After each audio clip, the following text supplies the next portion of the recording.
Nasty, intentional, horrendous. All words used to describe Lisandro Martinez's knee-high, studs-up tackle on Chelsea's Cole Palmer, while scandalous, baffling and mind-blowing were reserved for Rob Jones' decision not to send the Manchester United defender off for yet another crude hack on one of his Premier League colleagues. And back, as he is every week on the Whistleblower, to dissect that utterly confusing call, plus game-changing decisions involving Arsenal at Newcastle, Crystal Palace, Everton, Ipswich, Leicester and West Ham. It's ex-Premier League referee and SunSport columnist Mark Halsey. Mark, how's it going? Huge weekend of Premier League drama, particularly at the top of the table. Yeah, all very well here, thanks, Will. Yes, I mean, we had another pulsating weekend of football all through the leagues. It's just fabulous. As we always do, Mark, we'll start with the biggest decision of the weekend and inarguably the biggest game. Manchester United won, Chelsea won. The referee, Rob Jones, VAR, Michael Salisbury here. And this one has just baffled the football world. Lisandro Martinez, right? You can see it here already. We're into first half stoppage time. Score at 1-1. Chelsea breaking. Cole Palmer, a delightful flick over Martinez's head in the middle of the pitch. Martinez's legs, as you can see, absolutely akimbo. Studs Cole Palmer right in the knee. The advantage played on fairly because Chelsea still had the ball, but the break falters. Now, only a yellow card given for this challenge. VAR checked it, as you can see here, checking for serious foul play, and stayed with Jones's on-field decision. What are your thoughts on this one? Yeah, obviously, Rob, I thought refereed the game very well, to be fair, but on this instance, he's not recognised the severity of the challenge, and I think unless there's a goal scoring opportunity or an excellent advantage, if you're gonna discipline someone, then I think you have to stop the game. And obviously, I think once we see it again, and obviously Rob doesn't get that, he's not afforded that second look. I was surprised that VAR didn't recommend a review, because I don't think Martinez could have any complaints had he seen red card for that offence, because it was, for me, it was serious foul play. It was a challenge that endangered the player's safety because he was so high. Okay, the force wasn't there, but it's a career-threatening challenge when you go in that high on someone's knee. Yeah, precisely. I mean, Gary Neville, Manchester United legend, says, I'm not sure what they're interpreting there. That's a red card. The Premier League, on the Premier League Match Centre Twitter, said it's reckless. It was a reckless challenge and not serious foul play. Even Roy Keane, right, the king of studs up, dangerous tackles, called him lucky. And Jody Morris, Chelsea, former Chelsea, of course, called the decision scandalous. Now, first of all, Mark, if that isn't a red card, look how high his foot is off the ground. Look where the ball is, and then look where his studs connect with the player. If that isn't a red card, then there are no further red cards in the Premier League, surely. Yeah, listen, look, I think that if everybody in football thinks that's a red card, which it should have been. And they do, don't they? Yeah, they do. And officials do not think that's a red card, then there's something seriously wrong for me. It's not about knowing the laws of the game. It's about knowing the game of football. And I played at a good level. And listen, Rob Jones, listen, he's most probably the wrong side. He's not seen the severity of the offence, like I said. But that's why we've got VAR now. I wished I had VAR when I was officiating. But you know, you look at it and you think, you know, Howard Webb comes out and he wants less interference with VAR on subjective decisions. For me, that's not a subjective decision. It's a serious foul play challenge that endangered the player's safety. Yeah, it's career threatening, because the knee is, you know, you get all sorts of problems with knees and you're out for a long time. So for me, I think Martinez was very, very lucky that he didn't see red. Yeah, and it's baffling, isn't it? I mean, we'll move on to some of his later on, right, Mark? So I want to ask you about reputation, but first of all, again, we can see the picture here, and I think it's worth, like, people watching, just look at that picture and now compare to what we're going to look at next. Bruno Fernandes on James Maddison earlier this season. This is a close-up of the connection, which Fernandes was given a red card for, and then VAR checked and upheld that decision. Now, surely, if you spoke to 1 million football fans, or 100 maybe, I won't be so hyperbolic, but if you spoke to 100 football fans and showed them those two images and said one of these was a red card and one of them wasn't, who's going, yeah, this one was definitely the red and the other one wasn't? It's consistency Absolutely, again, Mark. mate. Your favourite word, isn't it? Absolutely. I mean, we spoke about that challenge, and no way was that a red card challenge from Fernandes. So listen, obviously we need to do some training education on challenges. They've come out and deemed it reckless. VAR didn't want to get involved because they obviously deemed it reckless. But for me, that wasn't a reckless challenge. No. That wasn't a reckless challenge on Palmer. One thing I want to ask you about, Mark, because Lisandro Martinez, and you kind of feel sometimes rightly, getting a lot of grief among fans. And Jamie Redknapp on Sky said he's got that nasty streak in him, was the words that he used. I want to show you another picture here. This is earlier in the season. Another one that Martinez got away with. This two-footed lunge on Crystal Palace's Daichi Kamada. Now, again, we can see him getting the ball, but everyone probably remembers that challenge. It is two-footed and off the ground. Firstly, what do you make of Martinez? And as a former Premier League referee, will these referees be taking into account a player's reputation when they're involved in games and when they see tackles from certain players? No, absolutely not. Listen, look, as a referee, I always used to go out there and I used to referee what was in front of me. You can't go on previous instances where other challenges where perhaps he's not been sent off or he has been sent off or he's liable to make those challenges. You just got to go out there on the day and referee what's in front of you. You refereed Roy Keane, Mark, I'm assuming. Many on many occasions. Him and Paul Scholes in the centre used to be great. Kept you on your toes. That's a light way of putting it. Maybe we'll do a Whistleblower Christmas special on what it was like refereeing Roy Keane. Listen, another incident in that game, Mark. Robert Sanchez on Rasmus Hojland. He brings him down here and a penalty's awarded. Manchester United obviously score that. It's approaching 70 minutes in the game. A great ball over the top from Casemiro. Hojland takes the ball down really well. His touch takes it away from Robert Sanchez, as you can see here. Sanchez dives at his feet, as we see from so many goalkeepers. Hojland goes down. Jones awards the penalty. VAR confirms. But I've got two angles here, Mark, that are going to show you that Robert Sanchez got the ball. Here's angle number one, as you can see. I mean, fair play. It's probably at the same time as Hojland gets there. And an angle number two, which I think we've got here. But it seems to me, right, that he's got the ball there. And we've spoken about this before, and I know what you're going to say about goalies going down at players' feet. But just talk me through it again and where you sit on this. Well, listen, I watched the game in real time, and I thought I called a penalty straight away. Because when goalkeepers come out in that manner and go, yes, they're entitled to come out and go for the ball, but you've got to make sure you get that ball and that ball changes direction. And he's look come at this. out. Look at this here, Mark. Look. But I think he's got. Yeah, listen, it's one of those. It's subjective, isn't it? I don't think that Chelsea could have any complaints with that penalty. I don't.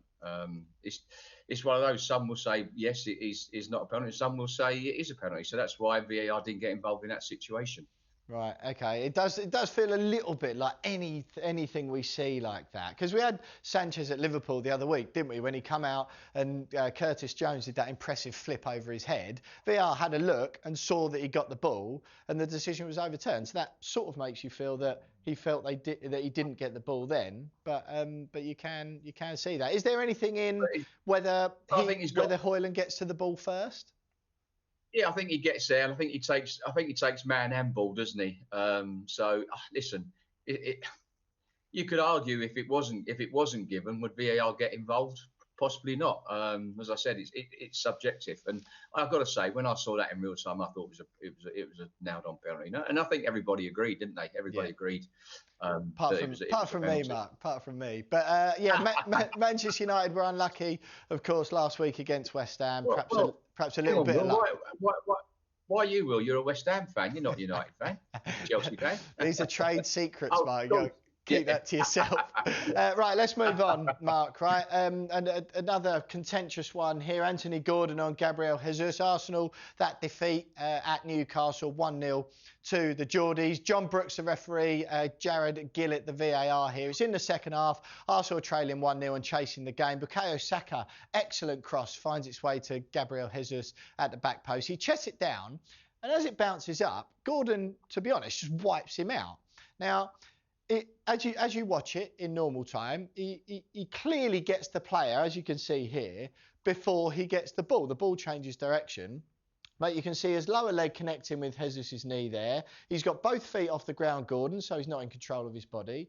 And his elbows connecting with Gabriel Jesus' upper arm. There was no real clamour of it. What did you make of that one? Well, you could go back and look at the West Ham Man United penalty, didn't we? When we said, last week it was definitely wasn't a penalty. It was normal contact. Now, could you put that in that context? Was that normal contact for that phase of game? And they're both close proximity. They're both going for the ball. And listen, you could argue each way. Listen, I watched the game and nothing stood out to me in that situation. I thought perhaps it was normal contact and move on. That's why VAR didn't get involved. Yeah, fair enough. I did get the sense, Mark, it would have been one of them. If that was at the Emirates, because obviously none of the home crowd called for it, and Newcastle played on quite quickly, and even Arsenal didn't complain too much, which I was surprised at. If you felt if it was at the Emirates, maybe. But I thought you might think there was something in that. Well, listen, it don't matter where you're refereeing. That shouldn't come into it. Whether if that was at the Emirates, he might have got something. That should not come into it. As I said earlier, you referee what's in front of you, and you move on. Fair enough. I didn't feel that was anything in that. Talking of moving on, Mark, let's do exactly that. Wolves 2, Crystal Palace 2. Referee here, Anthony Taylor. VAR, Paul Tierney. Now, a great game, by the way, at Molineux. A couple of big incidents in this game. This first one here, right? Dean Henderson on Pablo Sarabia. No penalty given for this incident, right? And this is where I feel like goalkeepers are a bit more protected than outfield players are by officials. The first half, 0-0. Matheus Cunha crosses the ball in. Pablo Sarabia does excellently well to let it run across his body, the ball. Henderson then comes in, again, clearly makes contact with the player first and then the ball. And then we'll see in this next image here that he then, only after he's clattered with him, does he hook the ball away with his hand. Now, if you compare that to previous, no penalty given here. What do you think? I thought it wasn't a penalty. Listen, again, the goalkeeper's every right to come in. And he's got a clear hand on the ball, Will. He's got a massive hand on that ball. And of course, when you're coming out like that and the attacker's coming in on the goalkeeper, you're going to get that natural collision. That for me, that is normal contact. And for me, that is clearly not a penalty. Look at it, the ball's almost in his hand. He's almost got it under control. Right. So for me, that's not a penalty, Will. Absolutely not. Why is that? Seriously though, why is that different to Sanchez, you think? Because Sanchez, the argument being that he got the player first and then the ball. I appreciate the contact wasn't as strong, but what's the difference there? Well, you can see he's clearly got a lot of the ball in that situation, and whereas he's come rushing out to get, if you put the two together, they're two totally different incidents for me. He's gone down, he's trying to go past the Chelsea keeper, and for me he's caught the player and then the ball. So there's a massive difference between that and the Sanchez incident at Old Trafford. I'm going to quote a wise man I know, Mark, who once told me that we'll agree to disagree agreeably on this one. Look, incident number 2 in this game, the big one right at the end of the game. Jean-Philippe Mateta has a goal disallowed right at the death. It's already 2-2. Mario Lemina's cross. He blocks Mateta's cross originally. Daniel Munoz is, as you can see here, and Jose Sarr go for this 50-50. The ball's on the floor. They both get there at the same time. And as you can see, right, neither of them have touched the ball here, and they're both around the same time. Now, Sarr does get his hands to it, but he spills it as Munoz trips over him. Here you can see Sarr's got his hands on it. Munoz isn't, they're in contact, normal contact as you'd say. Munoz foot on the floor.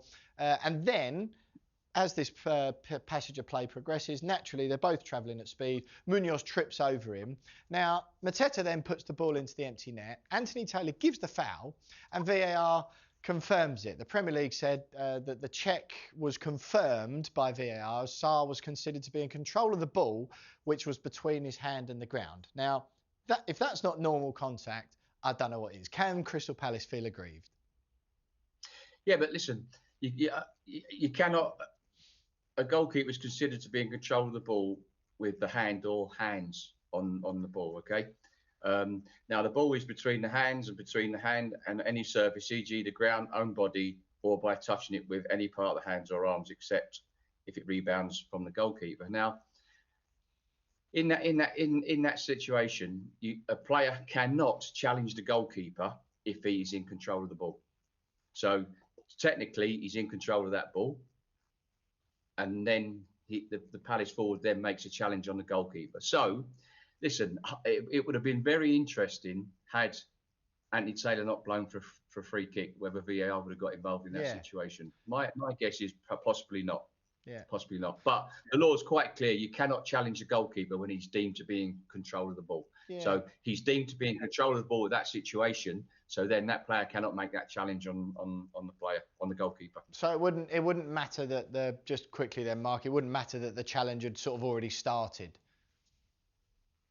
No, because once he's in control of that ball, you cannot challenge a goalkeeper when he's deemed to be in control of that ball. Fair enough. Like you say, though, I think it would have been interesting if I was a Palace fan, gone all the way up to the Midlands. I'd have been heartbroken. Right, Mark, we're going to finish, as we always do on the Whistleblower, with a quick fire round, starting at Southampton, where Andy Madley appeared allergic to giving any red cards. First of all, how on earth did James Tarkowski escape a red card for this slide tackle from behind early on in the game on Southampton's Cam Archer? Should he have been given more than the yellow that he was? Yeah, I thought he was very lucky to escape a red card. Any player that lunges from the front, from the side, from the back, 1 or 2 feet, that endangers the player's safety with excessive force and or brutality must be sanctioned with a red card, serious foul play. And I was amazed that VAR never got involved and afforded Andy Madley another look. Yep, we're on the same page there, Mark. Number 2, same game. Jan Bednarek this time brings down Beto as he's bearing down on goal after he's done for pace. Taylor Harwood-Bellis is covering here, but I don't think that contact, or he covers adequately if that contact happens. So should Jan Bednarek have been given a red card, not a yellow for this challenge? I'm being consistent here with my my decision, because on other occasions where we've looked at those decisions and or incidents, for me, I think it didn't meet the criteria of denying an obvious goal scoring opportunity, and I thought the yellow card was correct. Fair enough, Mark. Fair enough, Mark. Right, this one. Should Ipswich have been awarded a penalty in the build-up to Calvin Phillips' red card against Leicester for Abdul Fatawi's challenge right here on Connor Chaplin? Nowhere near the ball. I thought it was a definite penalty, Will. Absolutely. I was amazed that the referee, Tim Robinson, didn't detect it in real time. And equally, I was amazed that VAR didn't get involved, because for me, that's a clear and obvious error, and a penalty should have been awarded to Ipswich. Yeah, well, it was double whammy for Ipswich, because just moments later, Calvin Phillips was shown a second yellow for this challenge on Ricardo Pereira. Did he deserve a second yellow for that one, though, Mark?